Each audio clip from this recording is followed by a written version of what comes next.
ముందుగా first one చూసినట్టయితే curl Rogers సిద్ధాంతంలో లేనిది ఏది? సో కార్ల్ రోజర్స్ వచ్చేసి ఆత్మ వికాస సిద్ధాంతం అయితే ప్రతిపాదించిన సంగతి తెలిసిందే. అతని సిద్ధాంతంలో 3 ముఖ్య భావనలు అయితే ఉంటాయి. వాటిలో లేనిది ఏదని అడుగుతున్నారు. ఆప్షన్ 1 ఆత్మభావన, ఆప్షన్ 2 అంతరం, ఆప్షన్ 3 ఆత్మ సాక్షాత్కారం, ఆప్షన్ 4 మానసిక భావన. రోజర్స్ యొక్క ఆత్మ వికాస సిద్ధాంతంలో లేనిది మానసిక భావన. ఈ అంశం అయితే ఉండదు. ఏదైతే ఆత్మభావన కానీ, అంతరం కానీ, ఆత్మ సాక్షాత్కారం ఉన్నాయో ఈ 3 అంశాలు కూడా అందులో 3 ముఖ్య భావనలుగా ఉంటాయి ఇతని ఆత్మ వికాస సిద్ధాంతంలో. ఇతను ఏ దేశానికి చెందిన పర్సన్ అంటే అమెరికాకి చెందిన వ్యక్తిగా గుర్తుపెట్టుకోండి.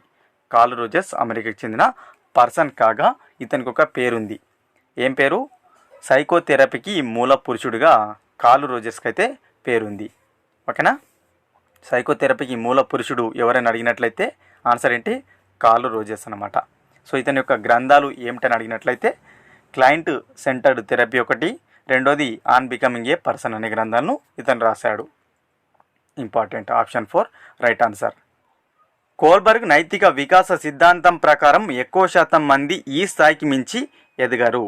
సో కోల్బర్గ్ నైతిక వికాస సిద్ధాంతం ఏదైతుందో ఈ సిద్ధాంతం ప్రకారం మనకు 3 స్థాయిలు 6 దశలు ఉంటాయి.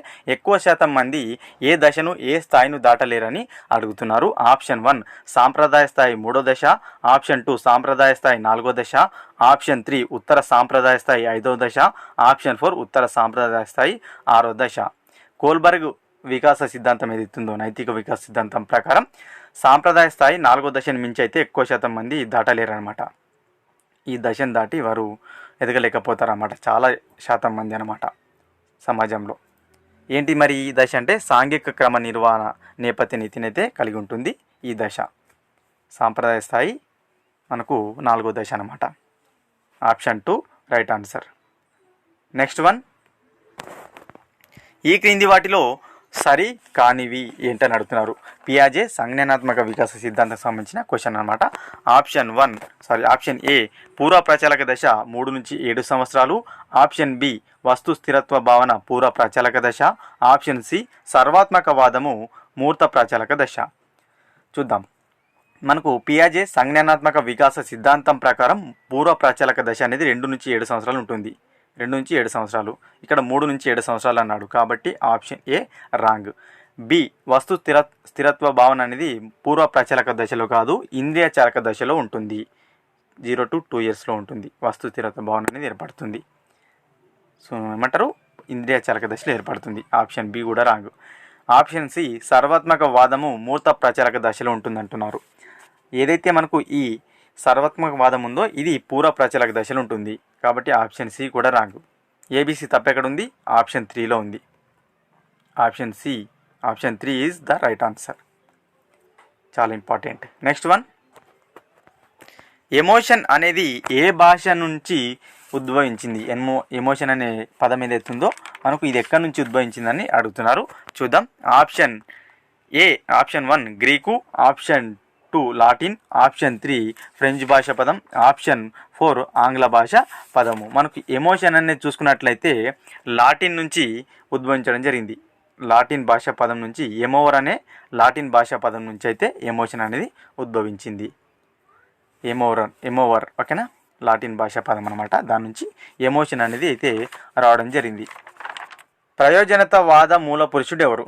సో ప్రయోజనతవాదం ఏదైతే ఉందో దీనికి సంబంధించిన మూల పురుషుడు ఎవరని అడుగుతున్నారు. ఆప్షన్ 1 కార్ల్ రోజర్స్, ఆప్షన్ 2 పియాజే, option 3 McDougall, option 4 Stanley hall.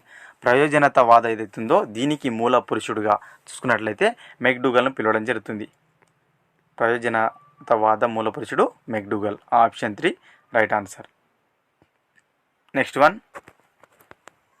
Watson ప్రకారం 3 ప్రాథమిక ఉద్వేగాలలో లేనిది. సో మనకు వాట్సన్ ఏం చెప్పాడంటే ఈ ఉద్వేగాలు అనేవి ప్రాథమికంగా 3 ఉంటాయని చెప్పాడు. దాంట్లో లేనిది ఏదని అడుగుతున్నారు. ఆప్షన్ 1 చూసుకున్నట్లయితే సంతోషం, ఆప్షన్ 2 కోపం, ఆప్షన్ 3 భయం, ఆప్షన్ 4 ఉత్తేజం.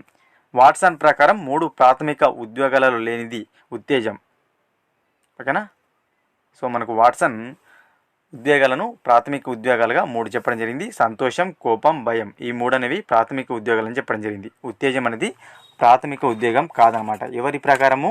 వాట్సన్ ప్రకారం. జేబి వాట్సన్ ప్రకారం. ఓకేనా, ప్రవర్తనవాది అయిన జేబి వాట్సన్ ప్రకారం ఈ 3 ప్రాథమిక ఉద్వేగాలు. ఉత్తేజం అనేది కాదు. Option 4 right answer. Next one, ఉద్వేగ కేథార్సిస్ కనబరచు దశ. సో ఉద్వేగ కేథార్సిస్ ఏదైతే ఉందో దీన్ని ఏ దశలో కనబరుస్తారు పిల్లలు అడుగుతున్నారు. ఆప్షన్ 1 పూర్వ బాల్య, ఆప్షన్ 2 ఉత్తర బాల్య, ఆప్షన్ 3 కౌమార దశ, ఆప్షన్ 4 వయోజన దశ. సో ఉద్వేగ కేథార్సిస్ అనగా ఏంటంటే పిల్లలకు ఉద్వేగపరంగా భంగపరిచే సంఘటనలు ఎదురైనప్పటికీ వాటిని ప్రకటించడంలో నియంత్రణ అనేది కనబరుస్తుంటారన్నమాట. సో ఇది ఎక్కడ ఏ దశలో మనకు స్టార్ట్ అవుతుందంటే ఉత్తర బాల్య దశలో అయితే కనబరుస్తారన్నమాట పిల్లలు. ఉద్వేగ కేథార్సిస్ అనేది చాలా ఇంపార్టెంట్. ఒత్తిడి నుంచి కాపాడుకోవడానికి, తనను తాను కాపాడుకోవడానికి ఉపయోగపడేదే ఉద్వేగ కేథార్సిస్. ఉత్తర బాల్య దశలో కనిపిస్తుంది. Option 2 right answer. ఓకేనా. నెక్స్ట్ వన్, వికాసం గరిష్ట స్థాయికి చేరే దశ. సో వికాసం ఏ దశలో గరిష్ట స్థాయికి చేరుతుంది. ఆప్షన్ 1 ఉత్తర బాల్య, ఆప్షన్ 2 కౌమార దశ, ఆప్షన్ 3 వయోజన దశ, ఆప్షన్ 4 మధ్య వయసు. సో ఏదైతే మనకు వికాసం అనేది ఉందో వికాసం అనేది కౌమార దశలో గరిష్ట స్థాయికి చేరుతుంది. ఓకేనా, వికాసం కౌమార దశలో గరిష్ట స్థాయికి చేరుతుంది. అదేవిధంగా పెరుగుదల కూడా కౌమార దశలోనే గరిష్టంగా చేరుతుంది అన్నమాట. గరిష్ట స్థాయికి చేరుతుంది పెరుగుదల కూడా. Option 2 right answer. Important. Next one, ఈ క్రింది వాటిలో వ్యక్తిగత పరీక్ష కానిది. సో మనకు ప్రజ్ఞా పరీక్షలకు సంబంధించి వ్యక్తిగత పరీక్షలు, సామూహిక పరీక్షలు ఉంటాయి. So option 1 Binet Simon, option 2 army alpha, option 3 Wechsler శాబ్దిక, ఆప్షన్ 4 బ్యాటియా ప్రజ్ఞా మాపని. సో వ్యక్తిగత పరీక్ష అంటే ఒకరిపైన ప్రయోగించేటివి వ్యక్తిగతంగా. సామూహిక పరీక్షలు అంటే ఎక్కువ మంది పైన. సో ఈ క్రింది వాటిలో మనకు ఈ ఆర్మీ ఆల్ఫా పరీక్ష అనేది వ్యక్తిగత పరీక్ష కాదు. ఈ 3 కూడా వ్యక్తిగత పరీక్షలే. బినే కానీ, వెస్లర్ శాబ్దిక కానీ, బాటియా ప్రజ్ఞా మాపని ఇవన్నీ కూడా మనకు వ్యక్తిగత కాగా, ఆర్మీ ఆల్ఫా కానీ, ఆర్మీ బీటా కానీ, ఆర్మీ జనరల్ క్లాసిఫికేషన్ అన్నీ కూడా సామూహిక పరీక్షలు అనమాట. ఎక్కువ మంది పైన ఒకేసారి ఎక్కువ మంది పైన ప్రయోగించే పరీక్షలు అవన్నీ. సో ఈ 3 మాత్రం వ్యక్తిగత పరీక్షలు. Option 2 right answer. Next one and last one, CAVD పరీక్షను రూపొందించింది ఎవరు. సో మనకు ప్రజ్ఞ పరీక్షలకు సంబంధించిన అనమాట. ఈ ప్రజ్ఞ పరీక్షలలో సిఏవిడి పరీక్షను ఒక రూపొందించారు. ఎవరని అడుగుతున్నారు. Option 1 CR Bhatia, option 2 JC Raven, option 3 Wechsler, option 4 Thorndike. So CAVD పరీక్షను రూపొందించింది తారండైక్. సో ఈఎల్ తారండైక్ అయితే ఈ సిఏవిడి పరీక్షను అయితే రూపొందించడం జరిగిందనమాట. సో ఈ సిఏవిడి పరీక్ష మనం చూసుకున్నట్టయితే ఇందులో 4 రకాల ప్రశ్నలు అయితే ఉంటాయన్నమాట. ఇందులో చూసుకున్నట్టయితే ఆ సిఏవిడి అంటేనే, సి అంటే ఏంటంటే మనకు కంప్లీటేషన్ ఆఫ్ సెంటెన్సెస్, అదేవిధంగా ఏ అంటే అర్థమెటిక్, వి అంటే వెకాబులరీ, డి అంటే డైరెక్షన్స్ అనమాట. సో దీన్ని రూపొందించింది తారండైక్. Option 4 right answer. ఇవి ఫ్రెండ్స్ ఈ వీడియోలో భాగంగా ఇంపార్టెంట్ బిట్స్. వీడియో కనుక నచ్చినట్లయితే లైక్ చేసి షేర్ చేయండి. మరొక ఇంపార్టెంట్ వీడియోతో మీ ముందు ఉంటాను ఫ్రెండ్స్.